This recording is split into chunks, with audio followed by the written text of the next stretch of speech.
Hello guys, welcome to the Aryan Sharma YouTube trading educational channel. Guys, the Aryan Sharma channel के अंदर आपको educational videos मिलेंगे, daily के एनालिसिस मिलेंगे और वीक के एनालिसिस मिलेंगे। तो अगर आपने अभी तक इस चैनल को सब्सक्राइब नहीं किया है तो फटाफट से सब्सक्राइब कर लीजिए ताकि आपको रेगुलर अपडेट्स मार्केट की और एजुकेशनल वीडियोस मिलते रहे। आज हम बात करने वाले हैं एक ऐसे पैटर्न को जिसको मैंने नाम दिया है father of all candlestick pattern. मैं मेरे स्टूडेंट्स को भी ये सिखाता हूँ कि आपको कैंडलस्टिक पैटर्न में अगर कोई कैंडलस्टिक पैटर्न याद रखने की ज़रूरत है तो वो है मॉर्निंग स्टार, इवनिंग स्टार, क्योंकि ये कैंडलस्टिक पैटर्न एक ऐसा पैटर्न है जो सबका बाप है और ये अगर सीख लिया तो कुछ और सीखने की ज़रूरत ही नहीं है। चलिए आइए जानते हैं क्यों। सबसे पहले इवनिंग स्टार मॉर्निंग स्टार होता क्या है उसके बारे में थोड़ा बात कर लेते हैं। मार्केट जब अप ट्रेंड में हो, अप ट्रेंड में होने के बाद में अगर मार्केट की पहली कैंडल ग्रीन यानी कि बुलिश, दूसरी कैंडल कोई भी कैंडल हो सकती है, यहाँ पे डोजी हो सकती है, हैमर हो सकता है, स्पिनिंग टॉप हो सकता है, कोई भी कैंडलस्टिक पैटर्न यहाँ पे हो सकती है, राइट। और तीसरी कैंडल अगर रेड बनती है इसके लो को ब्रेक करती हुई, जो भी बीच की कैंडल है उसके लो को ब्रेक करती हुई अगर कोई तीसरी कैंडल बनती है तो हम उसको इवनिंग स्टार बोलेंगे। सिमिलरली अगर मार्केट जो है ऊपर से नीचे की तरफ में आ रहा हो कुछ इस प्रकार से, ओके, और एक पहली कैंडल रेड, दूसरी कैंडल जो है वो यहाँ पे कोई भी डोजी, हैमर, इन्वर्टेड हैमर या जो भी आप कह लो वो यहाँ बनती है, और तीसरी कैंडल अगर ग्रीन बनती है इसके हाई को ब्रेक करते हुए तो ये मॉर्निंग स्टार होता है। सबसे बड़ा सवाल है कि मैंने ऐसा क्यों बोला। देखिए सिंपल लॉजिक है, मैं कुछ कैंडलस्टिक पैटर्न्स की बात करता हूँ, ठीक है। सपोज करो कि ये कैंडलस्टिक पैटर्न है, ठीक है। अब ये कैंडलस्टिक पैटर्न अगर आपको कहीं पे भी दिखे तो आप इस पे ट्रेड करेंगे क्या? नहीं करेंगे। आप हमेशा क्या करेंगे, अगर आपको ये कैंडलस्टिक पैटर्न कहीं पे दिख रहा है तो आप ऑलवेज एक ट्राई करेंगे कि मान लीजिए कि आपको ये इस जगह पे दिखा, मार्केट बुलिश है और आपको ये पैटर्न दिखा, तो आप क्या करेंगे, अगली कैंडल का वेट करेंगे। अगर वो रेड क्लोज होती है तो आप उसे नीचे की साइड में इस कैंडल के क्लोज होने के बाद ट्रेड करेंगे। तो जब इस पैटर्न के बाद में ये पैटर्न जरूरी है तो फिर इसके बारे में क्यों पढ़ाया जा रहा है? चलो छोड़ो। अगर आपको कहीं पे, मैं एक सिंपल सा लॉजिक पूछता हूं आपसे, अगर आपको डोजी दिखती है तो क्या आप उस पर ट्रेड करोगे? नहीं करोगे, क्योंकि डोजी का मतलब है अनसर्टेनिटी, कंफ्यूज मार्केट। अब मान लो मार्केट नीचे से ऊपर की तरफ में आ रहा है और आपको डोजी दिखा, इसका मतलब क्या, एक सर्टेन जगह पे जाके मार्केट कंफ्यूज हो गया। अब अगली कैंडल का आप वेट करोगे, अगर अगली कैंडल आपकी रेड बन गई तो इवनिंग स्टार बन गया, और अगर ये अगली कैंडल रेड ना बन के ग्रीन बन गई तो ट्रेंड कंटिन्यूएशन हो गया कि लोगों को एक डायरेक्शन मिल गई है। तो जब इस कैंडल का मतलब ही नहीं है बिना कंफर्मेशन कैंडल के, तो फिर हम इसको क्यों पढ़ रहे हैं? सिमिलरली स्पिनिंग टॉप की बात कर लेते हैं कि अगर यहाँ पे मार्केट नीचे से ऊपर जा रहा है और आपको यहाँ पे बियरिश स्पिनिंग टॉप अगर आपको मिलता है तो क्या करेंगे, आप ट्रेड करेंगे या फिर आप अगली कैंडल का वेट करेंगे कि वो क्या बन रही है?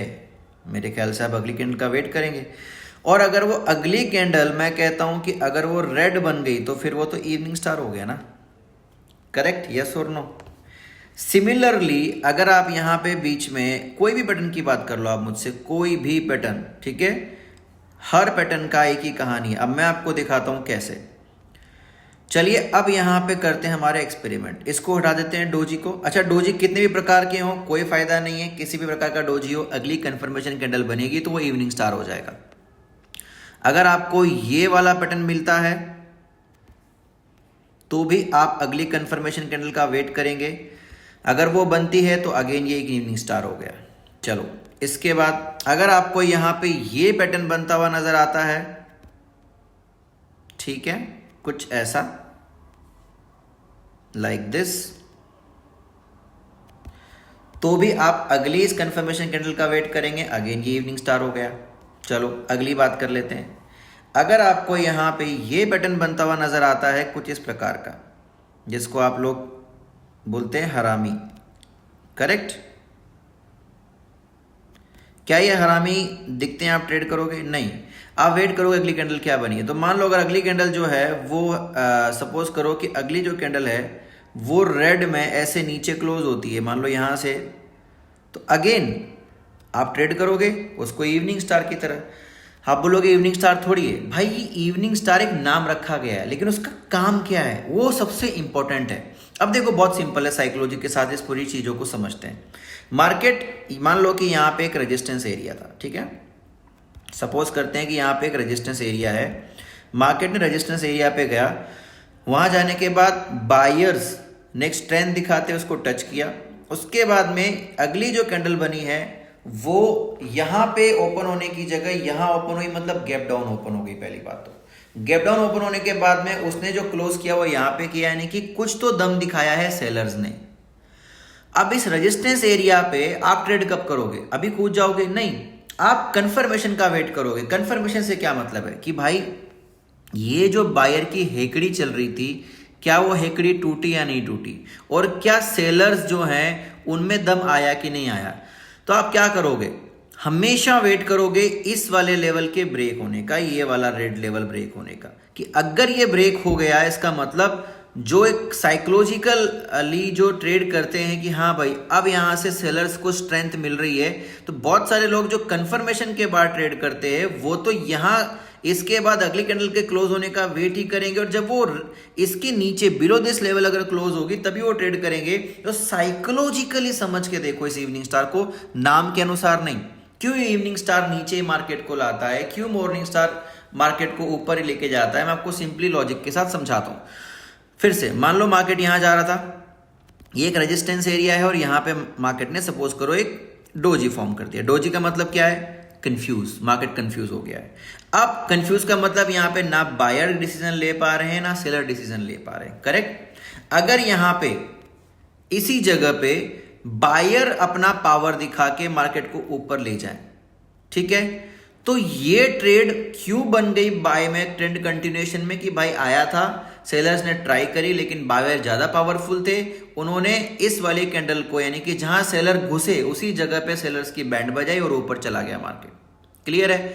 तो यहां पे फिर से बाय की ट्रेड ले ली जाएगी या फिर ट्रेंड कंटिन्यूएशन किया जाएगा। वहीं पर अगर यहां पे आने के बाद मार्केट रुक गया और मार्केट ने एक स्ट्रॉन्ग बियरिश कैंडल इस वाले लेवल के नीचे क्लोज दे दी, इसका मतलब समझने की जरूरत क्या है साइकोलॉजी के अनुसार, कि मार्केट यहां आया, कंफ्यूज हुआ, लेकिन सेलर्स ने अपनी पावर दिखाई और ये जो एक साइकोलॉजिकल लेवल था उसको तोड़ा, यानी कि बायर्स और सेलर के बीच में जो लड़ाई थी जिसकी वजह से मार्केट नहीं हिला, उसको तोड़ के सेलर्स ने यहां पे क्लोजिंग कर दी। अब वो सेलर्स भी इसमें कूद जाएंगे जो कंफर्मेशन का वेट करते हैं, और उसके बाद ये आपको बैक टू बैक बहुत सारी कैंडल बनती हुई नजर आएंगी। तो ये इवनिंग स्टार मॉर्निंग स्टार क्यों चलता है या क्यों ये काम करता है, इसका रीजन सिंपल है, ओवर पावर।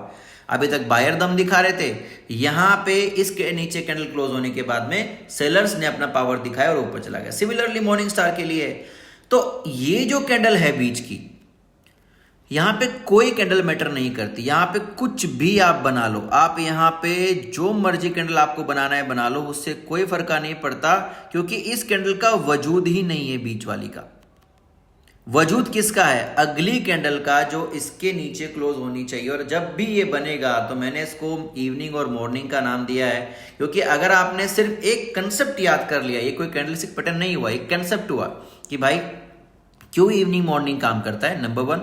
नंबर 2, बीच की कैंडल का कोई मतलब नहीं है। अगर कंफर्मेशन कैंडल, अच्छा मुझे बताओ, यहां पे ये जो भी पैटर्न बनना था बन गया, अगर अगली ग्रीन बनेगी तो क्या आप सेल लोगे? क्या नहीं लोगे ना। तो ऑब्वियसली रेड बनेगी तभी लोगे। तो रेड बनेगी तो उसको इवनिंग स्टार का नाम दे दो, आपके बीच के सारे पैटर्न्स को भूल जाओ। अब ना आपको हैमर याद रखने की जरूरत, ना इन्वर्टेड हैमर, ना आपको हैंगिंग मैन याद रखने की जरूरत है, ना बुलिश स्पिनिंग टॉप, ना बेरिश स्पिनिंग टॉप, ना आपको kicker, I don't know baby, जितने भी कैंडलस्टिक पैटर्न है सब फेल है। ये मॉर्निंग इवनिंग ही सारी जगह पर उनका बाप है, क्योंकि यही है एक्चुअल। अब बिना वजह ट्रेडिंग को मुश्किल करने के लिए अलग अलग चीजें बना रखी है दोस्तों, आपको उनमें फंसना है या नहीं ये आपके ऊपर है। इसी प्रकार से एक और कैंडलस्टिक पैटर्न है जो इस इवनिंग और मॉर्निंग स्टार की तरह, जैसे ये फादर है ना तो बेटा है, लेकिन वो दूसरा भी बहुत पावरफुल है। अगर आप चाहते हो कि मैं उस पर भी वीडियो बनाऊं तो गाइस कमेंट बॉक्स में रिप्लाई करो कैंडलस्टिक पैटर्न मैं अगला वीडियो उस पावरफुल कैंडलस्टिक पैटर्न के बारे में बनाऊंगा जो बहुत ज्यादा काम करता है। बेसिक कैंडलस्टिक पैटर्न ट्रेडिंग में मैं सिर्फ 2 ही कैंडलस्टिक पैटर्न पे बिलीव करता हूं जो सबसे ज्यादा काम करते हैं। एक मैंने बता दिया, एक अगर आप कमेंट्स करेंगे कैंडलस्टिक तो मैं जरूर उस पर वीडियो बनाऊंगा। इस वीडियो को लाइक कर दीजिएगा, अगर आपको वीडियो पसंद आया हो तो प्लीज कमेंट कीजिएगा। Thank you so much guys, मिलते हैं अगले वीडियो के अंदर।